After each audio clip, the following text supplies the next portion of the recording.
Hello dear students, आज हम आगे बढ़ते हैं इलेक्ट्रोडायनामिक्स के टॉपिक्स में। और अगला जो बेसिक कॉन्सेप्ट आता है स्केलर फील्ड। आपको ये बहुत अच्छे से समझ लेना है कि जो मैं बेसिक डेफिनेशंस बता रहा हूँ वो अगर आपको समझ में आ जाएंगी तो आगे के जो मेजर क्वेश्चन होंगे वो आपको बहुत अच्छे से समझ में आएंगे। तो आज का जो शॉर्ट नोट है वो है scalar field. If any scalar quantity represents in a region where it is function of position phi equals to phi x y z, then scalar field said to be exist in this region. It is represented by equi-scalar surfaces. Now in this surfaces the value of function remains constant but different for different surfaces. एक बार मैं और पढ़ रहा हूँ। Scalar field, if any scalar quantity represents in a region where it is function of position, then scalar field set to be exist in this region. It is represented by equiscalar surfaces. In this surfaces, the value of function remains constant but different for different surfaces. अब ये definition थोड़ी सी कठिन है, लेकिन जब हम इसको practical example से समझेंगे तो यही डेफिनेशन हमारे लिए काफ़ी आसान हो जाएगी। यहाँ पे आप देख रहे हैं कि ये एक मेटल की रॉड है। ये जो है यहाँ पे ये मेटल रॉड है, सपोज कॉपर की रॉड। और ये एक सिरा इसका नीचे आप देख रहे हैं यहाँ पे लिखा हुआ है हॉट एंड और यहाँ पे लिखा हुआ है कोल्ड एंड। मतलब ये एक कॉपर की रॉड को अगर हम एक सिरे से यहाँ पे गर्म कर रहे हैं और जब आप इसको गर्म करेंगे तो ये हीट का फ्लो चालू हो जाएगा यहाँ पे इस तरीके से। अब ये आप देख रहे हैं कि ये जो हीट फ्लो हो रही है इसके परपेंडिकुलर अपन ने ये इस तरीके से एरिया ऑफ क्रॉस सेक्शन लिया हुआ है। एक एरिया ऑफ क्रॉस सेक्शन ये है और दूसरा एरिया ऑफ क्रॉस सेक्शन ये है। तो अगर यहाँ पे हम थर्मामीटर लगा दें, एक थर्मामीटर यहाँ पे और एक थर्मामीटर यहाँ पे, तो हम देखते हैं कि शुरू में तो इनके टेम्परेचर बढ़ते जाएंगे, लेकिन थोड़ी देर के बाद एक ऐसी स्थिति आती है कि इस पूरे रीजन का टेम्परेचर सपोज 70 डिग्री पे कांस्टेंट हो गया और इसका जो टेम्परेचर है वो 60 डिग्री पे कांस्टेंट हो गया। अब आप कितनी भी हीट की सप्लाई करेंगे ये टेम्परेचर जो है ये टेम्परेचर कांस्टेंट रहेगा और इसको हम बोलते हैं स्टडी स्टेट का मिलना, स्थायी अवस्था, स्टडी स्टेट प्राप्त हो गई हमको। अब ये जो आपने area of cross section perpendicular लिया हुआ है इसको अगर हम ध्यान से देखेंगे तो इसके हर पॉइंट पे आप यहाँ का कोई भी पॉइंट लेंगे तो उसका टेम्परेचर T1 है और यहाँ पे कोई भी पॉइंट का अगर आप टेम्परेचर निकालेंगे तो वो आएगा T2। मतलब ये जो सरफेस आपने लिया हुआ है इस सरफेस में इस क्वांटिटी, और क्वांटिटी क्या है हमारी, क्वांटिटी है हमारी टेम्परेचर। तो टेम्परेचर जो एक स्केलर क्वांटिटी है उस टेम्परेचर का इस पूरे सरफेस पे वैल्यू कांस्टेंट है।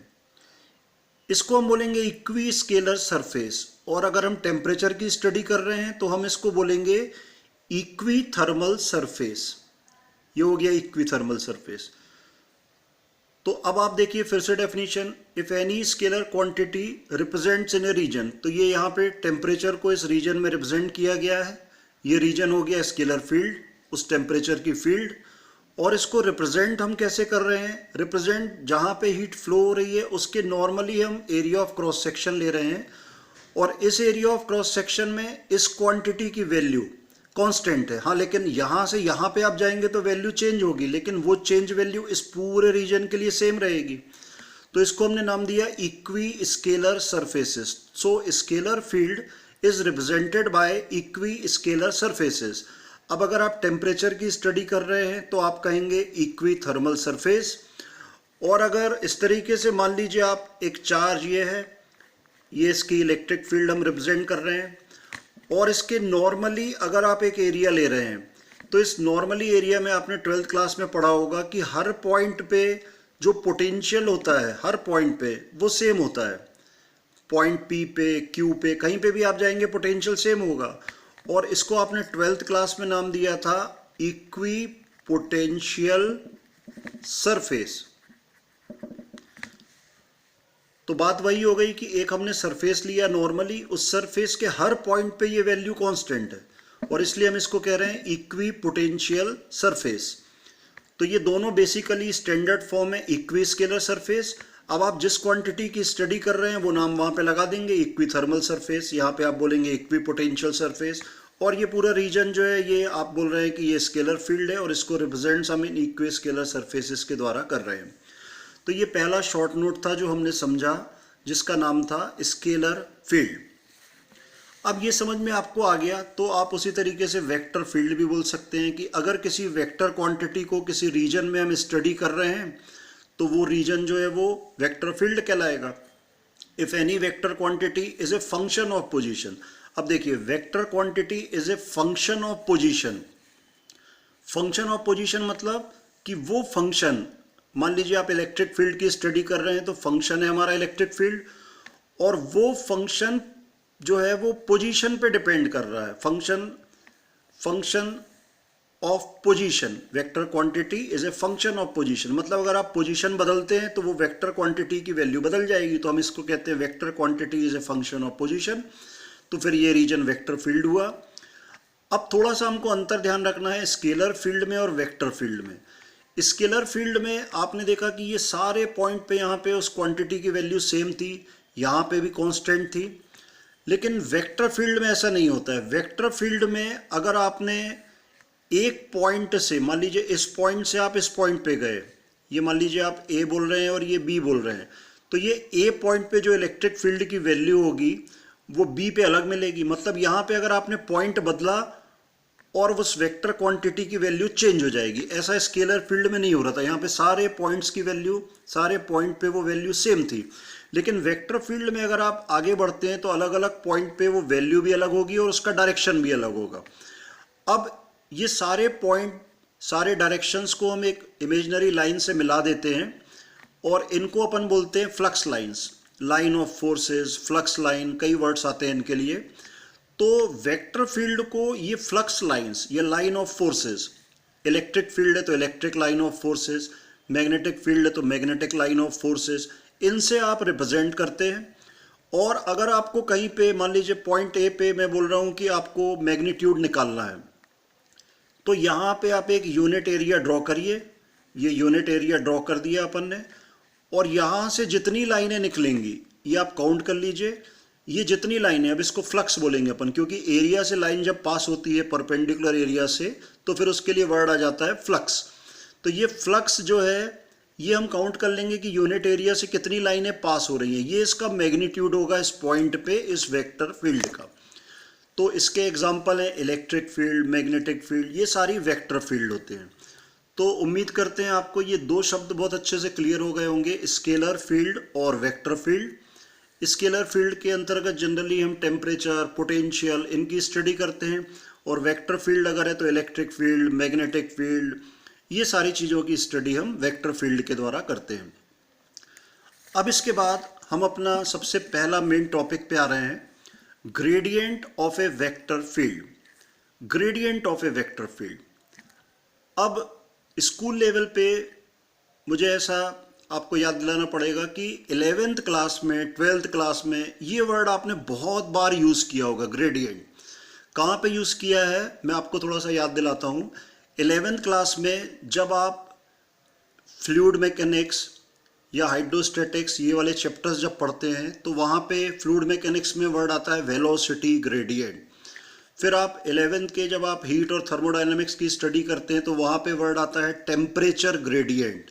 फिर आप 12th क्लास में पहुँचते हैं तो 12th क्लास का जो पहला चैप्टर है वहाँ पे वर्ड आता है पोटेंशियल ग्रेडियंट। तो इस तरीके से ये ग्रेडियंट वर्ड आपका स्कूल की जो जर्नी है 11th की, 12th की, वहाँ पे आपने बहुत बार यूज़ किया हुआ है। लेकिन हो सकता है कि कई स्टूडेंट्स को उस समय इसका मतलब समझ में नहीं आया हो, लेकिन उम्मीद करते हैं कि आज आपको इसका बहुत अच्छा मतलब समझ में आएगा, gradient of A vector field. तो पहले तो अपन बुकिश लैंग्वेज देखते हैं जो हमको एग्जाम में लिखना है। Gradient of a scalar field, यहाँ थोड़ा सा हम सुधार देते हैं, gradient of a scalar field, scalar की स्टडी कर रहे हैं हम, gradient of a scalar field.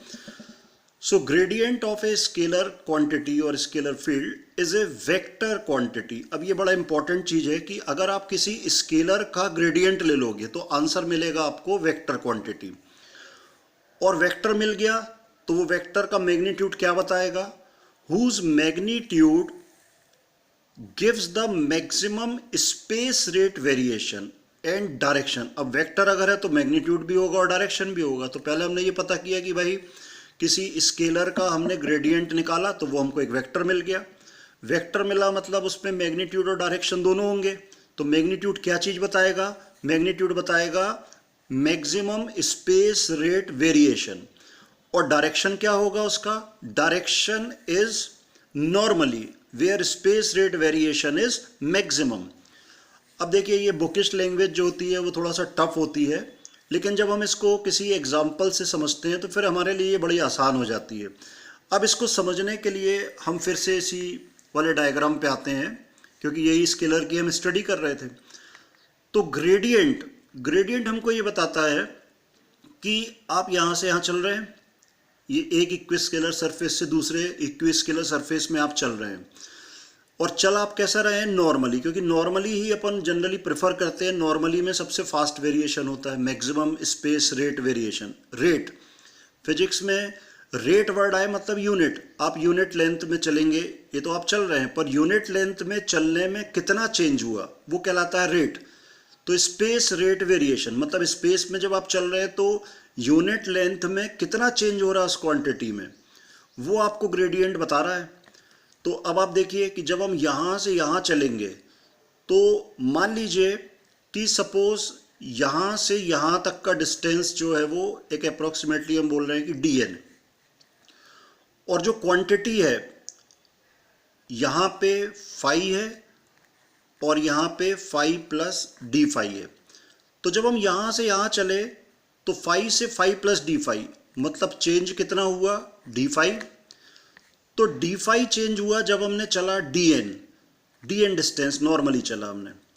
तो फिर अगर हम यूनिट लेंथ की बात करें कि भाई यूनिट लेंथ में कितना चेंज होगा, तो हम ऐसा बोल सकते हैं कि डी एन चलने में डी फाई चेंज हो रहा है। तो फिर अगर हम यूनिट लेंथ ट्रेवल करेंगे तो ये कितना चेंज होगा, d phi by d n, और हम चल कैसा रहे नॉर्मली, इसलिए हमने एन कैप लगा दिया। तो ये चीज आपको बता रहा है gradient of this scalar quantity, और इसी को हम बोलते हैं ग्रेडियंट फाई। तो अब देखिए आप, अगर अपन ये फॉर्मूला देख रहे हैं तो हमको बहुत कठिन लग रहा है, लेकिन जब हम इसको यहाँ से ऐसा समझ रहे हैं तो हमको एकदम सरल शब्दों में समझना है कि भाई ग्रेडियंट होता क्या है, कि एक सरफेस से दूसरे सरफेस स्केलर फील्ड में आप चल रहे हैं, और वो सरफेस भी है इक्वी स्केलर सरफेसेस। यहाँ से जब आप यहाँ चल रहे हैं तो यूनिट लेंथ में कितना चेंज हो रहा, कितना वेरिएशन हो रहा, और चूंकि आप नॉर्मली चल रहे हैं तो वेरिएशन मैक्सिमम होगा। तो यहाँ से यहाँ चलने में यूनिट लेंथ में कितना मैक्सिमम वेरिएशन हुआ, कितना चेंज हुआ, उसको हम कहते हैं ग्रेडियंट फाई। तो अब आपको पुराना याद आ रहा होगा कि आप कहते थे dt बाय dx, इसको आप नाम देते थे टेम्परेचर ग्रेडियंट। तो अब आपको समझ में आ जाएगा कि ये था क्या भाई टेम्परेचर ग्रेडियंट, कि यहाँ टेम्परेचर T था, यहाँ T प्लस dt था, और हम ये dx चले तो dx चलने में dt चेंज हुआ, तो यूनिट लेंथ में कितना चेंज हो रहा है, dt बाई dx, इसलिए हम इसको कहते थे टेम्परेचर ग्रेडियंट। और आपने स्कूल लेवल पे 11 में देखा होगा कि हमेशा माइनस साइन रहता है यहाँ पे। तो माइनस साइन क्यों रहता है, क्योंकि ये टेम्परेचर ज़्यादा होगा और ये कम होगा, और जब आप डिफरेंस लेंगे इसका तो माइनस का साइन आ जाएगा, तो यहाँ पे हमेशा माइनस आ रहा है। तो माइनस dt बाई dx हमको एक और चीज़ बता रहा है कि भाई हीट का फ्लो यहाँ से यहाँ हो रहा है, हाई टेम्परेचर से लो टेम्परेचर की ओर। तो ग्रेडियंट हमको एक बहुत बड़ी चीज़ देता है कि ये हमको इस वाले एग्जाम्पल में हीट के फ्लो का डायरेक्शन बता रहा है। अब फिर से हम डेफिनेशन देखते हैं, अब उम्मीद करते हैं आपको समझ में आएगा अच्छे से। Gradient of a scalar quantity is always vector. तो किसी भी स्केलर क्वांटिटी का अगर आपने ग्रेडियंट लिया तो वो वेक्टर आ जाएगा, और उसका मैग्नीट्यूड जो होगा वो क्या बताता है, स्पेस रेट वेरिएशन, मैक्सिमम क्यों, क्योंकि हम नॉर्मली चल रहे हैं, स्पेस रेट वेरिएशन। और उसका डायरेक्शन क्या होगा, डायरेक्शन इज नॉर्मली, हम नॉर्मली ही चलेंगे क्योंकि वहाँ वेरिएशन सबसे ज़्यादा होता है, space rate variation is maximum.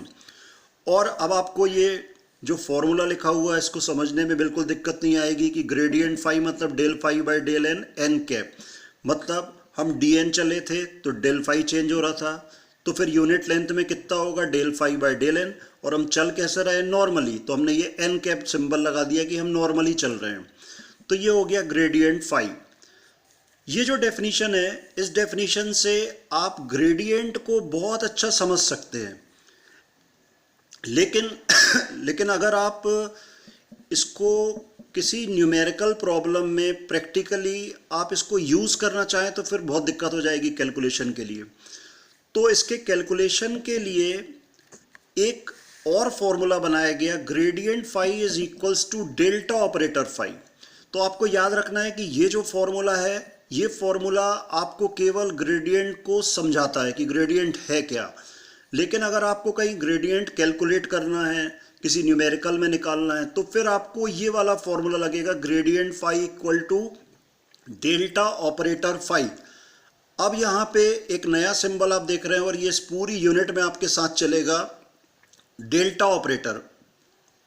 तो डेल्टा ऑपरेटर एक वेक्टर ऑपरेटर है जिसकी वैल्यू होती है i del by del x plus j del by del y plus k del by del z. ये आप अच्छे से याद कर लें, पूरी यूनिट भर आपके ये साथ चलेगा डेल्टा ऑपरेटर, डेल ऑपरेटर। तो ये जो डेल ऑपरेटर है, इसके बारे में सबसे पहली चीज़ तो आपको ये याद रखना है कि ये जो है ये एक वेक्टर क्वांटिटी है। अब ग्रेडियंट फाई मतलब डेल्टा ऑपरेटर फाई, और डेल्टा ऑपरेटर की वैल्यू हमने रखी i del by del x plus j del by del y plus k del by del z, और फाई साथ में है तो ये आ जाएगा i del phi by del x plus j del phi by del y plus k del phi by del z. और साथ ही साथ हमने देखा कि अगर आप किसी क्वांटिटी का ग्रेडियंट निकालते हैं तो वो एक इन्फॉर्मेशन देता है आपको। तो उसका एग्जाम्पल आप देख सकते हैं कि minus d v by d r, मतलब ये ग्रेडियंट है, किसका ग्रेडियंट है, पोटेंशियल का। तो पोटेंशियल का ग्रेडियंट और ये माइनस रहता है, तो हमको एक यहाँ से बहुत बड़ी इंफॉर्मेशन मिलती है कि अगर आपको कहीं पे इलेक्ट्रिक फील्ड का डायरेक्शन निकालना है तो इलेक्ट्रिक फील्ड का डायरेक्शन वैसा होता है जहाँ पे पोटेंशियल डिक्रीज होता, माइनस मतलब डिक्रीज। तो अगर आपसे कोई बोले कि भाई यहाँ पे इलेक्ट्रिक फील्ड बताइए, इसका डायरेक्शन क्या होगा, तो फट से आप ये देखो कि पोटेंशियल डिक्रीज किस डायरेक्शन में हो रहा है। जहाँ पोटेंशियल डिक्रीज होगा वही इलेक्ट्रिक फील्ड का ही डायरेक्शन होगा। साथ ही साथ टेम्परेचर ग्रेडियंट आपको बताएगा हीट का फ्लो प्लस से माइनस की ओर, हाई से लो की ओर होगा। इसी तरीके से इलेक्ट्रिक फील्ड का डायरेक्शन वो होगा जहाँ पे पोटेंशियल डिफरेंस या पोटेंशियल जो है वो डिक्रीज हो रहा होगा। तो ये हमको बता देता है gradient, direction of electric field, direction of flow of heat, ये इसका कहलाता है फिजिकल सिग्निफिकेंस। आप अब अच्छे से समझ गए होंगे कि ग्रेडियंट, ये जो आपको एक इम्पॉर्टेंट क्वेश्चन है, अगर इसका डेफिनेशन पार्ट में जाते हैं थ्योरी, तो ये थ्योरी है। न्यूमेरिकल्स कैलकुलेट करने के लिए हमारे पास ये फॉर्मूला है, और इन फॉर्मूलों से जब हम कैलकुलेट करेंगे तो उसको इंटरप्रेट क्या करेंगे, क्या हमको वैल्यू तो मिल गई लेकिन वो वैल्यू क्या बता रही है, किस चीज़ को बता रही है। तो ये इसका फिजिकल सिग्निफिकेंस है, प्रैक्टिकल एप्लीकेशन है कि ग्रेडियंट हमेशा हमको किसी चीज़ का डायरेक्शन बताता है कि इलेक्ट्रिक फील्ड का डायरेक्शन इस तरीके से होगा जहाँ पे पोटेंशियल जो है वो डिक्रीज हो रहा होगा, वही इलेक्ट्रिक फील्ड का डायरेक्शन होगा। अब एक छोटा सा एग्जांपल आप देखिए कि जैसे प्लस क्यू की लाइनें आप ऐसे बनाते हैं, ये इस तरीके से। तो आपने 12th क्लास में तो इसको याद कर लिया था कि प्लस क्यू की इलेक्ट्रिक लाइन ऑफ फोर्सेज ऐसे बाहर होती हैं, माइनस क्यू अगर हम लेते हैं तो ये इस तरीके से ये अंदर की ओर होती हैं। अब लेकिन आप इसको यहाँ थोड़ा सा ग्रेडियंट से समझिए। ग्रेडियंट से कैसे आप समझेंगे कि अगर आप एक टेस्ट चार्ज लें Q0, अब उसको ये रिपेल करेगा, तो अगर आपको ये रिपेल कर रहा है तो अगर आप यहाँ लाते हैं तो आपको वर्क करना पड़ेगा। वर्क करना पड़ेगा मतलब पोटेंशियल उसी को कहते हैं वर्क को, W/Q0, तो आपको वर्क करना पड़ रहा है मतलब पोटेंशियल बढ़ रहा है। तो लाइनें अगर आप ऐसे खींच दोगे तो फिर तो ये शो हो रहा है पोटेंशियल इंक्रीज हो रहा है। इसलिए हम लाइनें ऐसे बनाते हैं कि इस डायरेक्शन में पोटेंशियल डिक्रीज, ये चार्ज अपने आप चला जाएगा, यहाँ कोई वर्क नहीं करना पड़ेगा, मतलब पोटेंशियल डिक्रीज हो रहा है। और इसलिए हमने लाइनें ऐसे खींची हैं कि ये लाइनें इसलिए ऐसे डायरेक्शन बता रही हैं कि इन डायरेक्शन में पोटेंशियल डिक्रीज हो रहा है और इसलिए इलेक्ट्रिक लाइनें ऐसी हैं। यहाँ पे आप देखिए यहाँ पे माइनस क्यू है। अब आप यहाँ पे टेस्ट चार्ज रखिए, तो टेस्ट चार्ज तो हमेशा पॉजिटिव होता है, तो ये इसको अट्रैक्ट कर लेगा, अपने आप कोई वर्क नहीं होगा। लेकिन अगर आप इस चीज़ को यहाँ ले जाते हैं तो वर्क करना पड़ेगा, पोटेंशियल बढ़ेगा। तो हमने डायरेक्शन ऐसा चुनी, इस डायरेक्शन में हमने देखा कि पोटेंशियल जो है वो डिक्रीज हो रहा है। तो ये था आज का टॉपिक। उम्मीद करता हूँ आपको समझ में आया होगा।